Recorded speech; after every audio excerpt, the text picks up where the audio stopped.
wherever you are. My name is Rachel King, and today we're going to be going through a short Bible studies. We're going to be continuing on to a Bible study called New Beginnings. I would like you to read Romans chapter 5 to Romans chapter 6. You can pause this video and you can continue on afterwards as we read through the synopsis, and you should really have read the scripture just to have an understanding of what we're going to be talking about. So if you're new here, you are so welcome. My name is Rachel. I'm going to do a short Bible study together. So you are so welcome, and I hope you will stay. So I'm reading Romans chapter 5 from Romans chapter 6 in a letter to the Roman church. Paul offers encouragement and insight for the daily lives of these still relatively new believers. As they dig into their faith as a community, the echoes of what came before still reverberate. From previous religious practices and community left behind to past missteps and challenges everyone has a before. It is into this place that Paul seeks to illuminate the new beginning made available through our King Jesus. He declares during Romans chapter 6, just as Christ was raised from the dead, so we too might walk in the newness of life. So this message spotlights the rejuvenating power of faith and guides believers toward embracing their renewed identity in Christ. This reimagining is very bold for us to behold. It declares what might appear imperably broken or too far gone.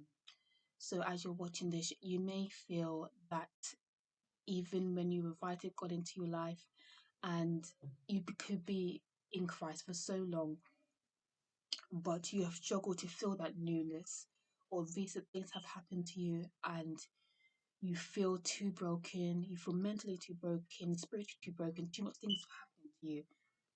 It's not about a feeling. It's not about whether you're feeling good, whether you are feeling that you are a whole new person. It is through faith. Faith is a knowing. It's not a feeling that you completely know everything is just completely erased. It's through faith that we have this newness of life, and that it appears imperfectly formed by God into something new, something whole, and something beautiful. Every aspect of our narrative can be refashioned by God into something new. Here, kintsugi, the Japanese art of mending breaks into pottery with gold, emerges as a pointed metaphor. Our past remain a part of us, much like the cracked lines remain visible in the mended pottery. But God, the divine artisan, reshapes our fractured past into futures filled with promise. His kintsugi, the gold-filled cracks of restored pottery, doesn't just repair, they create new and previously non-existent beauty. Likewise, through Christ, we are recreated. Grace and resurrection power of Jesus Christ continually mend the places where we are chipped and cracked. So where you might feel to yourself that it is you are too far gone, you're too far broken, or you feel ashamed to even ask help from your brothers and sisters in Christ to feel that renewal in Christ, to feel like a new creature. It doesn't just say, Yeshua doesn't say that it only just happens once. Things are going to happen to us. We are going to suffer for our Lord. But that doesn't mean that his renewal only should happen once and everything is just perfect going on. We can keep on asking the Holy Spirit for that renewal to mend the broken pieces, because it says in the book of James that we are going to go through diverse trials, but we should count it a blessing. So we're going to be sufferers for Christ. That means things are going to happen to us. But even though through this thing, we can keep asking God for that healing, keep asking Yeshua, our King, that we can come to him and ask for Him to mend our broken hearts, come to Him to heal, come to us to help us be more like Him. It's not just a one time thing. We can come to Him no matter how broken, no matter how distraught we are, not just once, but not just once, but 70 times 7. We can come to as many times as we want. We can't let any churches or any other Christian leaders tell us that it only should be a one time thing. We can come to Him as many times as we want, many times as we want.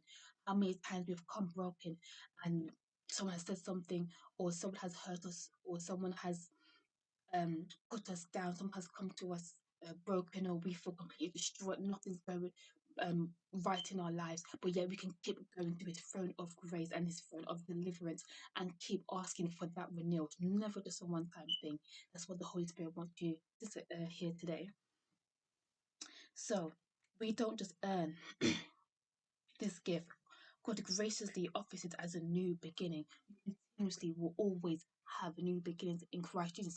Why? Because the Bible says that His mercies are renewed every morning, not just one morning, not just when you first come to God. Every morning it is renewed. Scripture is rich with these examples of God's generosity. Genesis describes a world reborn under a rainbow covenant under the flood. Joshua's passage into the promised land marked a transition from transit to stability.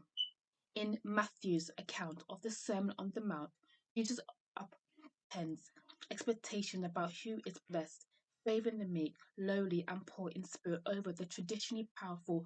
God's hands overflow with fresh starts.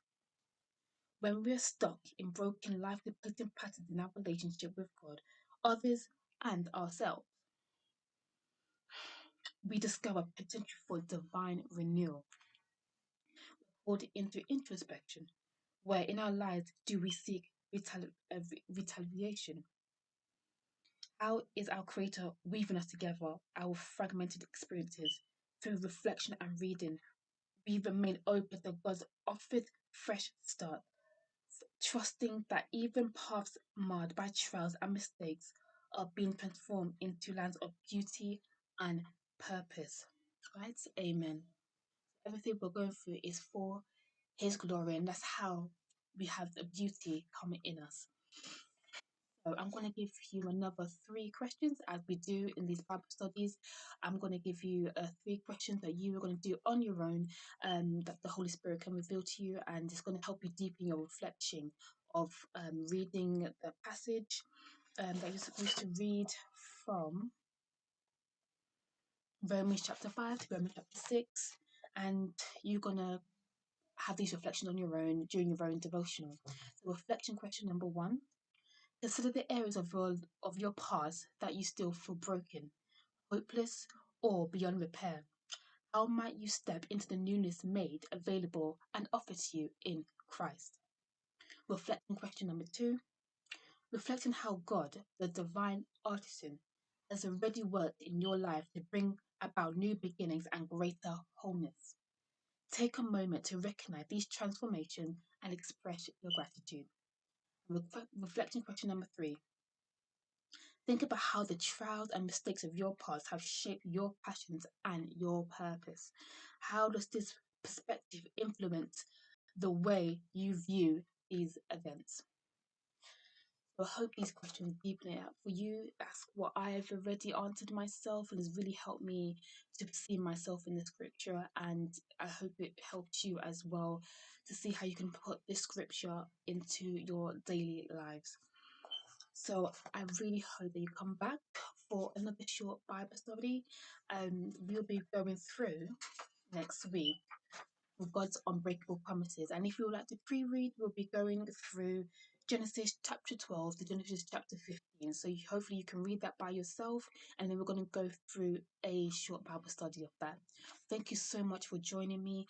I hope you will come again, and hope we can fellowship together again. My name is Rachel King, and I will love to have another fellowship with you, and I hope this video has blessed you.